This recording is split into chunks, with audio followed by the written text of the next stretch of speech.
नमस्कार दोस्तों, कल हमने बजट 2026 की बड़ी घोषणाओं के बारे में जाना था। आज हम अन्य महत्वपूर्ण घोषणाओं के बारे में जानेंगे। आत्मनिर्भर भारत के अंतर्गत मैन्युफैक्चरिंग और इंफ्रास्ट्रक्चर की मदद से तेज विकास गति कायम रहेगी। सेमीकंडक्टर और रेयर अर्थ के मामले में भारत की निर्भरता घटाने की प्लानिंग है। देश में लघु और मध्यम उद्योग को और ज्यादा बेहतर बनाने की प्लानिंग है। सशक्त भारत के अंतर्गत देश में 7 हाई स्पीड रेल कॉरिडोर बनेंगे।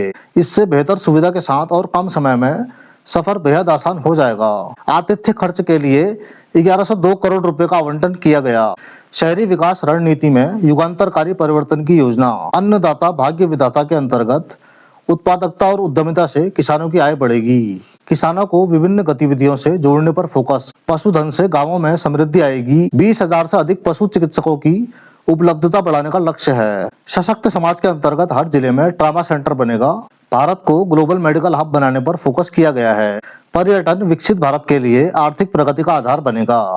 20 प्रमुख पर्यटन स्थलों में 10,000 गाइडों के कौशल प्रशिक्षण की पायलट योजना। युवा शक्ति के अंतर्गत बेटियों की राह आसान होगी। हर जिले में गर्ल्स हॉस्टल खुलेंगे। युवाओं के लिए ऑरेंज इकोनॉमी का नया आसमान। 1.5 लाख हेल्थ केयर गिवर तैयार करने की प्लानिंग।